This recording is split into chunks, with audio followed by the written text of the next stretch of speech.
कुछ पल सिर्फ घटनाएं नहीं होती, वे जीवन बदलने वाले अनुभव होते हैं। महाकुंभ 2025 एक ऐसा ही दुर्लभ अवसर है जहां ऊर्जा, चेतना और आत्म विकास का महासंगम होता है। यह केवल एक धार्मिक आयोजन नहीं, बल्कि एक आध्यात्मिक और मानसिक ट्रांसफॉर्मेशन का मौका है। आज के इस एपिसोड में हम जानेंगे कि महाकुंभ खगोलीय रूप से भी इतना महत्वपूर्ण क्यों है। यह लॉ ऑफ अट्रैक्शन और पॉजिटिव एनर्जी से कैसे जुड़ा है, और यह कैसे हमें मानसिक और आत्मिक रूप से भी नया जीवन दे सकता है। अगर आप आत्मविकास, सकारात्मकता और आध्यात्मिकता में विश्वास रखते हैं, तो इस एपिसोड को अंत तक जरूर सुनें, क्योंकि यह आपकी सोच को बदल सकता है। महाकुंभ 2025 केवल एक धार्मिक मेला नहीं है, बल्कि ये एक मानव जीवन का ट्रांसफॉर्मेशन के लिए अपॉर्चुनिटी है। यह ऊर्जा का महासंगम है, आत्मविकास का अवसर है और मानसिक स्पष्टता पाने का दुर्लभ क्षण है। अगर आप स्वयं को पुनः खोजने, मानसिक संतुलन पाने और ब्रह्मांडीय ऊर्जा से जुड़ने की इच्छा रखते हैं, तो यह आपके लिए एक अद्वितीय अवसर है। तो क्या आप तैयार हैं इस परिवर्तनीय यात्रा के लिए?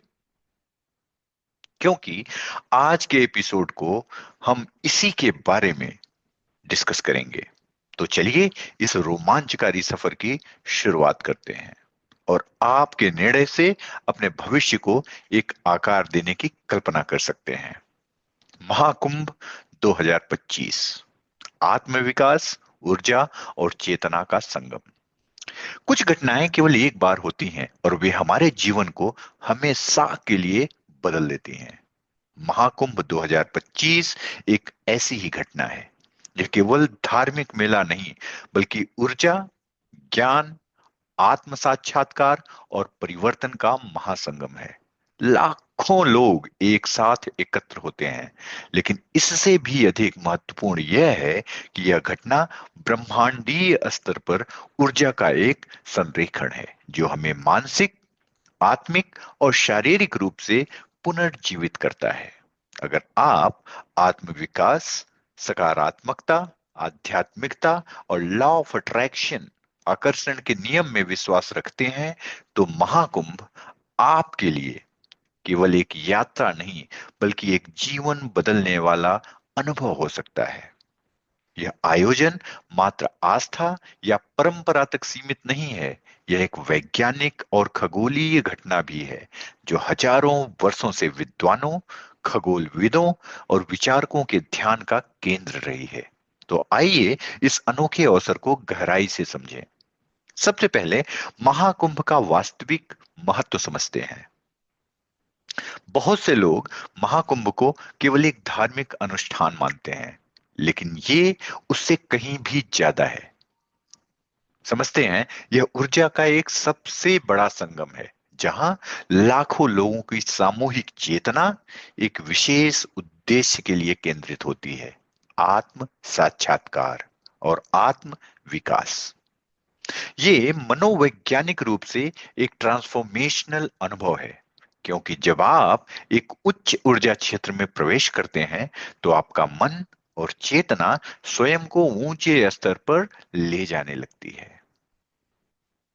यह सकारात्मकता, आत्म अनुशासन और मानसिक स्पष्टता को बढ़ाने का अवसर है।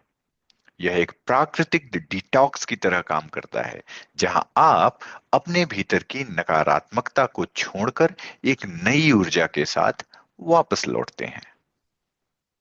अब खगोलीय महत्व, ब्रह्मांडीय ऊर्जा का अद्भुत संरेखण। महाकुंभ केवल एक सांस्कृतिक या परंपरागत आयोजन नहीं है, बल्कि इसके पीछे खगोलीय और ज्योतिषीय आधार भी है। महाकुंभ का आयोजन सूर्य के मेष राशि में प्रवेश और बृहस्पति के कुंभ राशि में गोचर के दौरान किया जाता है। जब ये दो महत्वपूर्ण खगोलीय पिंड एक विशेष स्थिति में आते हैं तो पृथ्वी पर ऊर्जा का विशिष्ट संरेखण बनता है जो हमारी चेतना पर बहुत ही गहरा प्रभाव डालता है। यह वैसा ही है जैसे जब चंद्रमा और सूर्य के विशेष स्थिति में आने पर जब चंद्रमा और सूर्य के विशेष संरेखण से ज्वार भाटा उत्पन्न होता है, वैसे ही यह खगोलीय घटना हमारे मानसिक और आत्मिक स्तर पर एक बदलाव लाती है। प्राचीन ऋषि मुनियों ने इस खगोलीय संरेखण का अध्ययन किया था और इसे मानव चेतना को जागृत करने का सर्वोत्तम समय माना था। अब ऐतिहासिक दृष्टिकोण, क्यों यह घटना हजारों वर्षों से महत्वपूर्ण बनी हुई है? महाकुंभ का इतिहास हजारों वर्षों पुराना है। प्राचीन ग्रंथों में इसका उल्लेख किया गया है और इसने कई महान नेताओं, संतों, विचारकों और सम्राटों को आकर्षित किया है। लगभग गुप्त काल यानी 4वीं 6वीं शताब्दी ईस्वी में इस काल में भी महाकुंभ एक बड़े सांस्कृतिक और बौद्धिक संगम के रूप में विकसित हुआ था। विद्वान, दार्शनिक और विचारक यहाँ एकत्र होते थे। मध्यकालीन भारत में यहाँ पर एक आत्मिक और सामाजिक पुनर्जागरण का केंद्र बन गया, जहां आम लोग और राजा महाराजा समान रूप से शामिल होते थे। आधुनिक भारत, आज के डिजिटल युग में भी यह आयोजन लाखों लोगों को अपनी ओर आकर्षित करता है, क्योंकि लोग अपनी आंतरिक शक्ति, मानसिक शांति और आध्यात्मिक ऊर्जा को जागृत करना चाहते हैं। लॉ ऑफ अट्रैक्शन और महाकुंभ, आपकी ऊर्जा को बढ़ाने का दुर्लभ अवसर। अगर आप लॉ ऑफ अट्रैक्शन यानी आकर्षण का नियम में विश्वास रखते हैं तो आपको यह समझना होगा कि महाकुंभ इस नियम को अपने चरम पर ले जाने का अवसर प्रदान करता है। जब लाखों लोग एक साथ सकारात्मक ऊर्जा में डूबे होते हैं तो यह संपूर्ण वातावरण उच्च कंपन यानी हाई वाइब्रेशन उत्पन्न करता है। इस ऊर्जा क्षेत्र में आप अपने मन को पूरी तरह से रीसेट कर सकते हैं, नकारात्मकता को त्याग सकते हैं और अपने जीवन के नए लक्ष्यों को सेट कर सकते हैं। वैज्ञानिक अध्ययनों में भी ये पाया गया है कि जब हम एक समूह में होते हैं तो हम सामूहिक ऊर्जा से प्रभावित होते हैं। महाकुंभ में यह प्रभाव अत्यधिक शक्तिशाली होता है। क्या ये आध्यात्मिक डिटॉक्स भी हो सकता है? आज की तेज रफ्तार दुनिया में हम सभी तनाव, चिंता और डिजिटल ओवरलोड का सामना कर रहे हैं। महाकुंभ एक प्राकृतिक मानसिक और आध्यात्मिक डिटॉक्स की तरह काम करता है। जब आप शहरों के कोलाहलों से दूर एक ऐसे स्थान पर होते हैं जहां लोग केवल ऊर्जा और आत्मिक शांति के लिए आए हैं तो आपका मन भी उस लय में आ जाता है। यह वैज्ञानिक रूप से सिद्ध हो चुका है कि प्राकृतिक वातावरण और सकारात्मक ऊर्जा हमारी मानसिक स्थिति में सुधार लाते हैं। महाकुंभ में जाने वाले बहुत से लोग यह अनुभव करते हैं कि वे वापस आने के बाद नई ऊर्जा, नई प्रेरणा और एक स्पष्ट दृष्टिकोण के साथ अपने जीवन को पुनः शुरू करते हैं। लास्ट में, क्या आपको महाकुंभ 2025 में जाना चाहिए? तो प्रश्न यही उठता है कि क्या आपको इस आयोजन में जरूर से जरूर शामिल होना चाहिए? तो कुछ विचार हैं कि अगर आप मानसिक शांति, ऊर्जा और स्पष्टता चाहते हैं तो उत्तर होगा हाँ। अगर आप स्वयं को फिर से खोजने और आत्मिक रूप से ऊंचा उठाने की इच्छा रखते हैं तो उत्तर होगा हाँ। अगर आप सकारात्मकता और लॉ ऑफ अट्रैक्शन को वास्तविक रूप में अनुभव करना चाहते हैं तो उत्तर होगा हाँ।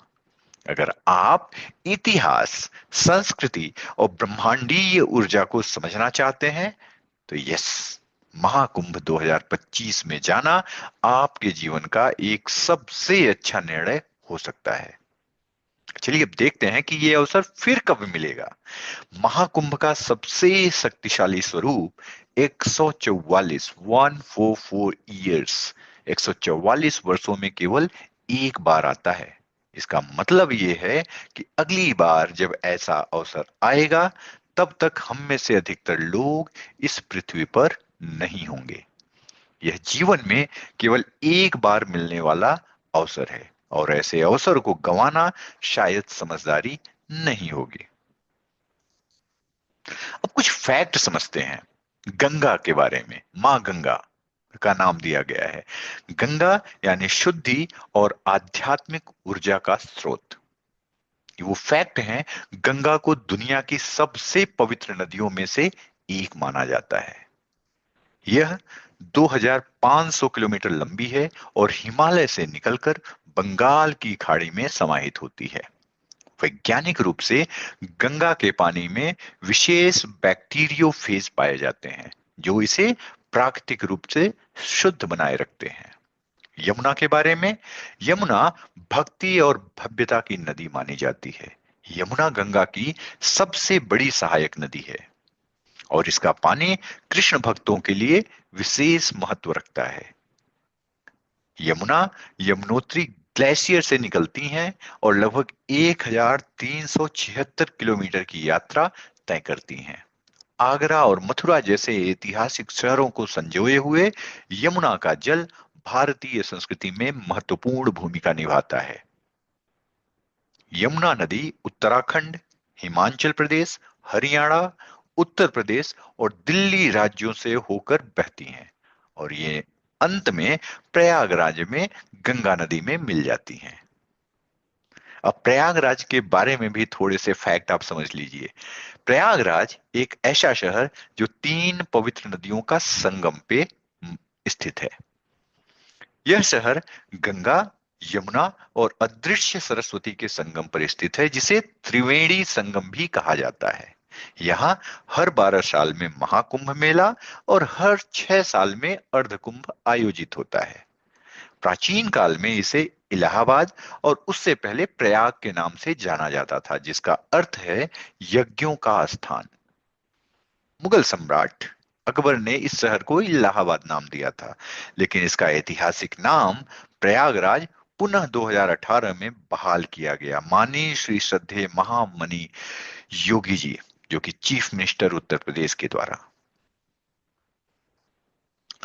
तो महाकुंभ 2025 को एक बार फिर से हम समझते हैं, समापन की तरफ हम बढ़ रहे हैं और उसमें ये जानना चाहते हैं कि यह जीवन को नई दिशा देने वाला अनुभव है। यह एक ऐसा अवसर है जो सैकड़ों वर्षों में सिर्फ एक बार आता है, जहां इतिहास, ऊर्जा और ब्रह्मांडी शक्ति एक साथ मिलती है। अब सवाल यह है कि क्या आप इस ऊर्जा से जुड़कर खुद को एक नए स्तर पर ले जाना चाहेंगे, या फिर इसे बस एक और आयोजन मानकर जाने देंगे। अगर ये एपिसोड आपको पसंद आया हो और आपको कुछ नया सोचने पर मजबूर किया हो, तो लाइक, शेयर और सब्सक्राइब करना तो बनता है। और कमेंट में मुझे बताइए, क्या आप महाकुंभ 2025 का हिस्सा बनना चाहोगे? आपकी राय जानकर मुझे खुशी होगी। अगले एपिसोड में फिर मिलते हैं। तब तक बी पॉजिटिव, सकारात्मक रहें, जिज्ञासु बने रहें और खुद को लगातार बेहतर बनाते रहें। धन्यवाद।